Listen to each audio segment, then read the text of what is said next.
எப்படி கடந்தார்கள் என்பது தெரியாது.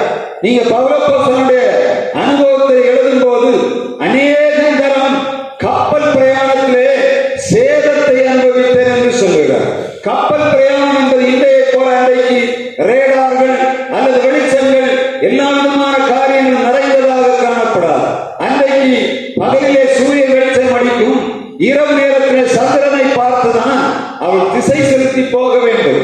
ஆனால் இந்த தீவை பற்றிய எல்லா விதமான காரியங்களும் பவுலப்போஸ்தலனுக்கு அந்த நாட்களே தெரிந்திருந்ததா? இல்லாவிட்டால் அவர்தான் முதலாக சீப்புரு தீவுக்கு போனாரா என்று தெரியவில்லை. எப்படி ஆனாலும் அந்த மிக சொற்பமான வசதிகள் நிறைந்த நாட்களிலே முதலாவது ஒரு கப்பல் பிரயாணத்தை அல்லது ஒரு கடற்பிரயாணத்தை பவுலும் பர்னபாவும் செய்கிறார்கள்.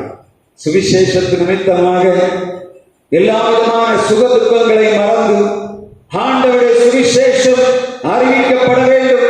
இருளான தேசங்களிலே, ஜனங்கள் போக முடியாத தேசங்களிலே சுவிசேஷம் போக வேண்டும் என்று சொல்லி இந்த பவுலும் பர்னபாவை ஆண்டவர் வேறு பிரித்து அவர் தம்முடைய சித்தத்தை நிறைவேற்றுகிறதை நாம் பார்க்க முடியும். ஆரம்ப காலங்களிலே ஆதி திருச்சபையானது கிறிஸ்தவத்தை ஸ்தாபிக்கும் போது அது உபத்திரவங்களை சந்தித்தது மாத்திரமல்ல, அநேகருடைய தியாகத்தை அது சந்தித்தபடியினால்தான் இன்றைக்கும் கிறிஸ்தவம் உலகம் முழுவதும் வேரூன்றி நிற்கிறதை நாம் பார்க்க முடியும். உலகத்திலே சமாதானம் இழந்து கிடக்கிற ஜனங்களுக்கு சமாதானத்தை கொடுக்கக்கூடிய ஒரே ஒரு வாய்ப்பு இயேசுதான் என்பதை உலகமெல்லாம் இன்றைக்கு பறைசாற்றுவதற்கு அடித்தளமிட்ட அப்போஸ்தலர்கள் அநேகர் தங்களுடைய எல்லா விதமான ஊன் உறக்கம் இவைகளை மறந்தார்கள். கடலில போனாதான் தெரியும், கடல்ல எந்த நேரம் காற்றடிக்கும் என்று தெரியும், எந்த நேரம் மழை பெய்யும் என்று தெரியும், எந்த நேரம் புயல் வரும் என்று தெரியாது, எந்த நேரத்திலே எந்த மீன்கள் வந்து கவிழ்த்து போடும் என்று தெரியாது, என்ன சூழ்நிலை வரும் என்றே தெரியாது. நம்ம கடல்ல உள்ள மீன்களுடைய வரலாறுகளை படித்து பார்த்தா தெரியும். மனுஷன் தண்ணிக்குள்ள விழுந்தா சுவாமி அது ஒரு கடி கடிச்சுனா மொத்தம் காலி. எப்படிப்பட்ட திமிங்கிலங்கள், 3 மாடி உயரம் 4 மாடி உயரம் உள்ள திமிங்கிலங்கள் கடலுக்குள்ளே கிடக்கிறது. இவைகளை எல்லாம் தாண்டி ஜீவனை பொருட்படுத்தாதபடி இந்த இயற்கை சீற்றங்கள், இயற்கை சூழ்நிலைகள், எல்லா விதமான எதிரடையான காரியங்களை தாண்டி சுவிசேஷம் அறிவிக்கப்பட்டது. அந்தியோகியாவிலிருந்து முதலாக கிட்டத்தட்ட 212 கிலோமீட்டர் தூரத்தில் உள்ள சலாமிஸ் பட்டணத்திற்கு இந்த பவுலும் பர்னபாவும் புறப்பட்டு போகிறார்கள். இங்கே அங்கிருந்து புறப்பட்டு சலாமிஸ் தீவிலே திரளான சுவிசேஷம் ஜனங்களுக்கு அவர் அறிவித்துவிட்டு சலாமிஸ் தீவிலே சலாமிஸை விட்டு பாப்போஸுக்கு வருகிறார்கள். இங்கே பாப்போஸ் பட்டணத்துக்கு வரும்போதுதான் பரியேசு என்று சொல்லக்கூடிய ஒரு மாயவித்தைக்காரன் அவனை சந்திக்கும்படியான சூழ்நிலை உருவாகும். நீங்க ஒவ்வொரு அதிகாரத்தை நீங்க பார்த்தீங்கன்னா தெரியும். பிலிப்பு கந்தாகி மந்திரியை சந்திக்கிறான். அதற்கு அப்புறமாக இந்த ஒவ்வொரு இடங்களிலும் போகும்போது அந்த இடங்களிலே காணப்படுகிற மிக பிரதானமானவர்களை, இத்தாலியா பட்டணத்திலே காணப்பட்ட கொர்நேலியுவை சந்திக்கிறார்கள். ஒவ்வொரு இடத்திலும் போகும்போது ஆண்டவர் தம்முடைய சுவிசேஷத்தை அறிவிக்கும்படியாக அந்த இடத்தில் உள்ள மிக பிரதானமான மனிதர்களை சந்திக்கிறதை நாம் பார்க்க முடியும். இங்கே இந்த பாப்போஸ் துறைமுகத்துக்கு வரும்போது அங்கே ஒரு காரியம் நடைபெற வாசிக்கலாமா? அப்போஸ்தலர் 13ஆம் அதிகாரம் 6ஆம் வசனத்தை வாசிங்க. அவர்கள் பாப்போ பட்டணம் வரைக்கும் வந்தபோது பரியேசு எனும் பெயர் கொண்ட மாயவித்தைக்காரனும் கள்ள தீர்க்கதரிசியுமாகிய ஒரு யூதனை கண்டார்கள். இங்கே இன்னொரு உபத்திரவம் வருகிறது. என்ன உபத்திரவம்? இவள் கடந்து வரும்போது இந்த தீவுக்குள்ளே சுவிசேஷம் அறிவிப்பதற்காக இவள் தீவிர முயற்சி எடுக்கிறார்கள். இந்த பாப்போஸ் பட்டணம் 165 கிலோமீட்டர் சலாமிஸிலிருந்து 161 கிலோமீட்டர் காணப்படுகிறது. இந்த இடத்திலே வரும்போது இவர்கள் மிக பிரதானமாக கண்டுபிடித்த ஒரு காரியம், அங்கே செர்கியூ பவுல் என்று சொல்லக்கூடிய ஒரு பிரதானமான மனிதன் அங்கே இருக்கிறான். அவனை அந்த பட்டணத்தின் பிரதானியாக காணப்படுகிறவன் மாயத்தைக்காரன் என்று சொல்லக்கூடிய எலிமா என்பவன் அந்த அதிபதியை விசுவாசத்தை விட்டு திருப்புகிறான். அவன் மிகப்பெரிய மாயத்தை செய்து அவனை அந்த தேசத்திலே அவன் பெரியவனாக தன்னை காட்டிக் கொண்டிருந்தான். இப்பொழுது இந்த பவுல் பர்னபாவும் வந்து இந்த செர்கியு பவுலை பார்த்து பேசுகிறார்கள்.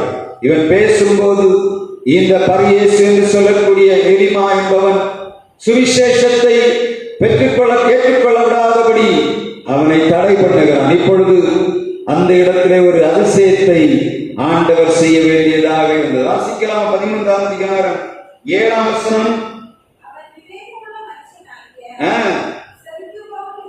செர்கியு பவுல் என்னும் அதிபதியுடனே கூட அந்த அதிபதி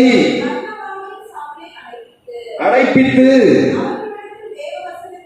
தேவவசனத்தை கேட்க ஆசையாயிருந்தான். ஆனால் இதை தடை பண்ணி கொண்டிருந்த இந்த பரியேசு என்று சொல்லக்கூடிய இந்த மனிதனை 11ஆம் வசனத்தை வாசிங்க. இதோ இப்பொழுது கர்த்தருடைய கை உன்மேல் வந்திருக்கிறது. சில காலம் சூரியனை காணாமல் நீ குருடனாயிருப்பாய் என்றான். உடனே மந்தாரமும் ஈருளும் அவன் மேல் விழுந்து அவன் தடுமாறி கைலாது கொடுக்கிறவர்களை தேடினான். வசனம் சொல்லுகிறது, செர்கியு பவுல் மூலமாக அந்த பாப்போ பட்டணத்திலே ஆண்டவருடைய சுவிசேஷம் அறிவிக்கப்பட வேண்டியதாக இருக்கிறது. ஒரு தலைவனை சந்திக்காவிட்டால் அந்த பகுதிக்குள்ளே சுவிசேஷம் அறிவிக்கப்பட முடியாது என்பது ஆண்டவருக்கு தெரியும். அதிகாரம் நிறைந்த மனிதன் ஒருவன் அங்கே உட்கார்ந்திருக்கிறான். அவனை சுவிசேஷத்துக்கு தடை பண்ணும்படியாக ஒரு மாயத்தைக்காரன் என்பவன் அவனுக்கு எதிர்த்து நிற்கிறதை வேதம் சொல்லுகிறது. ஆனால் ஆண்டவருடைய வசனம் சொல்லுகிறது, பேதுரு அந்த பவுல் பரிசுத்த ஆவியினாலே நிறைந்தவனாக அவனை உற்று பார்க்கிறான். இவன் யார்? இந்த மனிதனை விசுவாசத்தை விட்டு வழிவிலக பண்ணுகிறவன் மாத்திரமல்ல, இவன் மூலமாய் இந்த தேசத்திலே பெற்றுக்கொள்ள வேண்டிய வெளிச்சத்தை இந்த தேசம் அனுபவிக்க முடியாதபடி இவன் தடை பண்ணி கொண்டிருக்கிறான் என்பதை தெரிந்தவுடனே பவுல் அவனை சபிக்கிறதை வெத்தர வார்த்தை சொல்ல என்ன சொல்லுகிறான்? இந்த இப்பொழுது நீ இந்த ஆண்டவருடைய சுமையான வழியை புரட்டுவதில் ஓய மாட்டாயோ என்று சொல்லி அவனை கடிந்து கொண்டான். உடனடியாக அவன் குருடனாய் போனான். அந்த கண்களிலே பார்வை இழந்து அவன் இந்த நேரத்தில் கைலாது கொடுக்கிறவர்களை அங்கே நாம் பார்க்க முடியும்.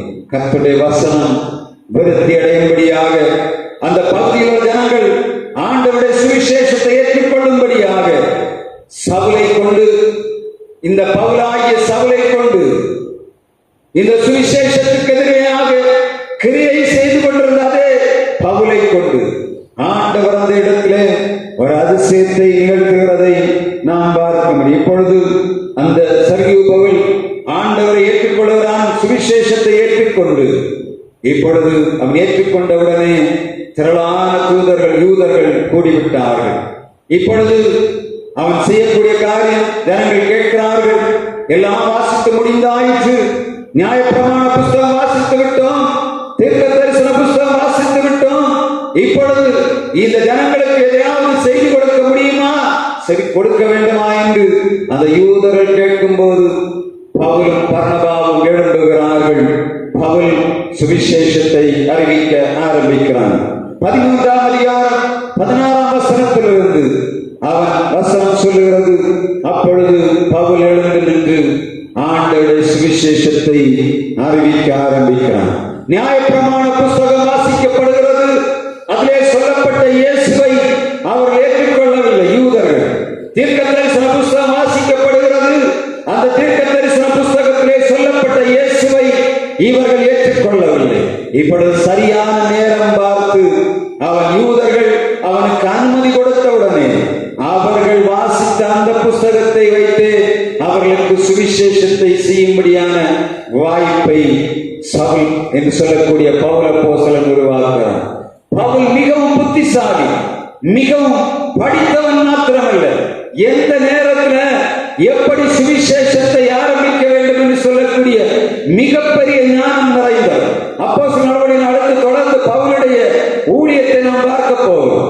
இந்த இடத்துல அவன் பிடித்துக் கொண்ட மிக முக்கியமான வாள் என்னன்னா, யூதர்கள் இயேசுவை ஏற்றுக்கொள்ளவில்லை, ஆனால் நியாயப்பிரமாணத்தை ஏற்றுக்கொண்டார்கள்.